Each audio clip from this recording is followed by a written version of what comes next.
नमस्कार दोस्तों, स्वागत है आपका A1 GK स्टडीज़ में। आज के वीडियो में हम डिस्कस करने वाले हैं हिंदी के टॉप क्वेश्चन आंसर जो सभी परीक्षाओं के लिए महत्वपूर्ण है। तो आप लोग किसी भी परीक्षा की तैयारी करें तो ये वीडियो आपके लिए बहुत ही उपयोगी होगी।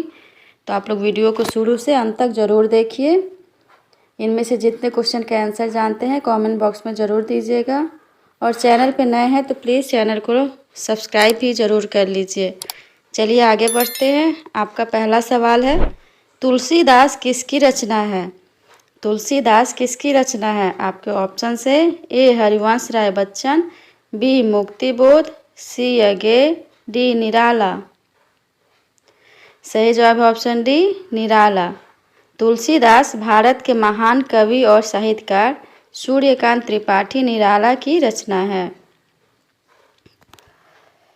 अगला सवाल है, बहिष्कार का संधि विच्छेद क्या है?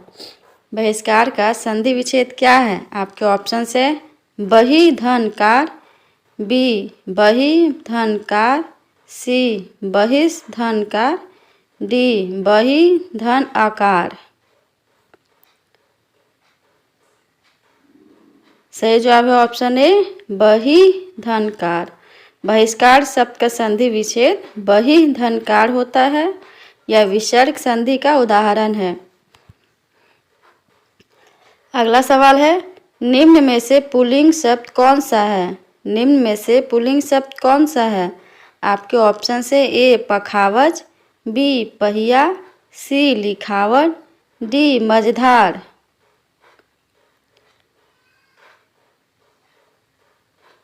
सही जवाब है ऑप्शन बी पहिया। पहिया शब्द पुल्लिंग है, जबकि पखावज और लिखावट, मझधार ये सब स्त्रीलिंग शब्द है।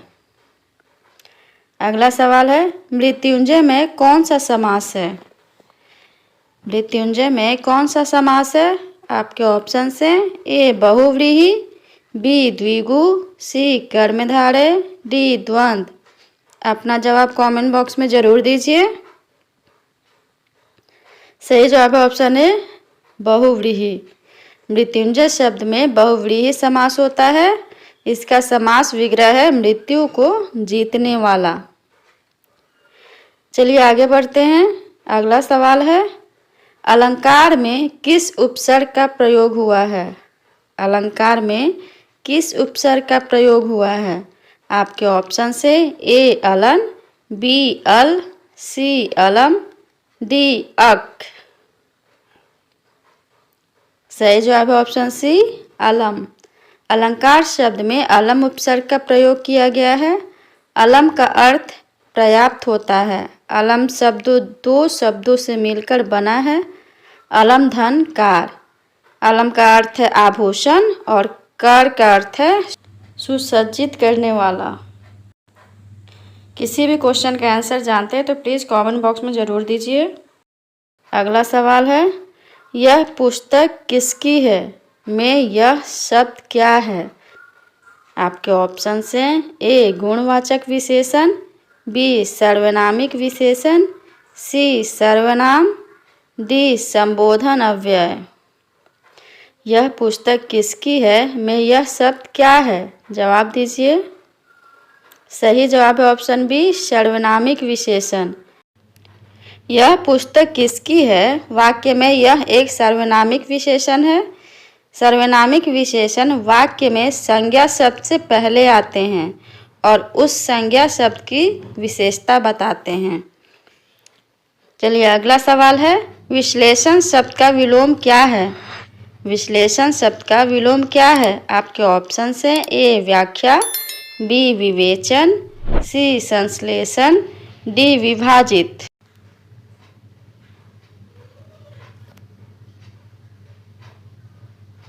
सही जवाब है ऑप्शन सी संश्लेषण।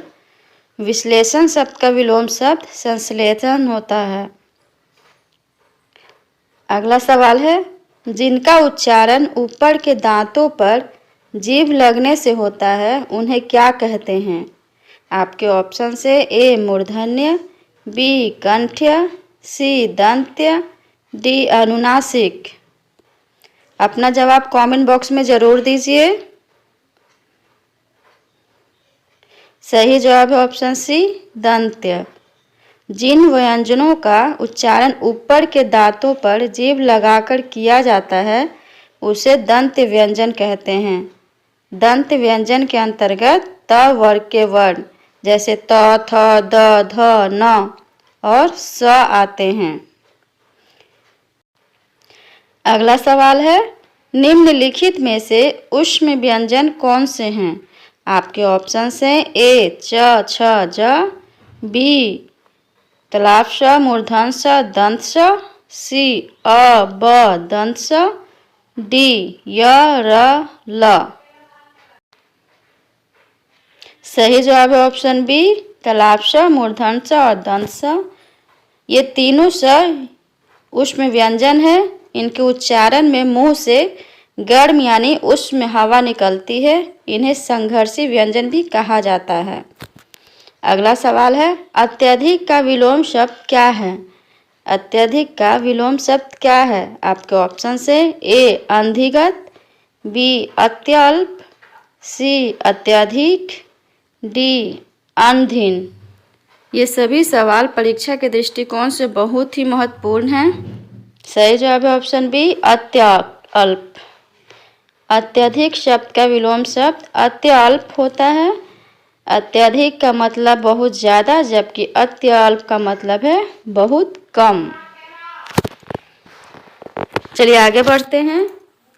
अगला सवाल है, तद्भव और उसके तत्सम का कौन सा मेल गलत है? आपके ऑप्शन से ए लुनाई लावण्यता, बी लौंग लवंग, सी आत अंत्र, डी आयसु आदेश। कौन सा मेल गलत है? सही जवाब है ऑप्शन सी आंत अंत्र। आंत का तत्सम रूप आंत्र होता है। अगला सवाल है, संकल्प शब्द में कौन सा उपसर्ग है? संकल्प शब्द में कौन सा उपसर्ग है? आपके ऑप्शन से ए सन, बी सम, सी शक, डी शंक। सही जवाब है ऑप्शन बी सम। संकल्प शब्द में सम उपसर्ग है। अगला सवाल, कौन सा शब्द विभिन्न अर्थ और प्रकृति का है?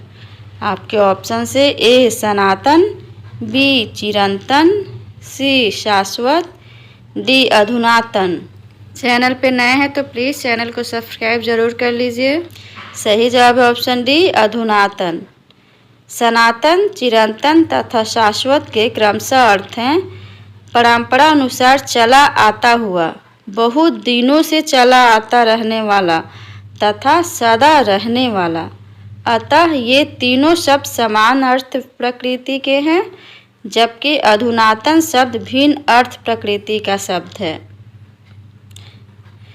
चलिए आगे बढ़ते हैं। अगला सवाल है, रीत का विलोम क्या है? रीत शब्द का विलोम क्या है? आपके ऑप्शन से ए विकीर्ण, बी अनृत, सी वक्र, डी अनैक्य। जवाब दीजिए, रीत का विलोम शब्द क्या है? सही जवाब है ऑप्शन बी अनृत। रीत शब्द का विलोम अनृत होता है। रीत का अर्थ है सत्य और अनृत का अर्थ है झूठ। चलिए आगे बढ़ते हैं। अगला सवाल है, वैदेही वनवास किसकी रचना है? आपके ऑप्शन से ए मैथिली शरण गुप्त, बी अयोध्या सिंह उपाध्याय हरिऔध, सी रामधारी सिंह दिनकर, डी श्रीधर पाठक।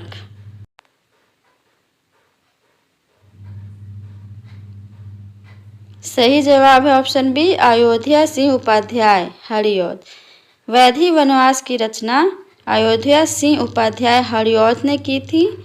यह रचना साल 1940 में प्रकाशित हुई थी। अगर वीडियो अच्छा लगा हो तो प्लीज़ चैनल को लाइक और सब्सक्राइब करना ना भूलें। धन्यवाद।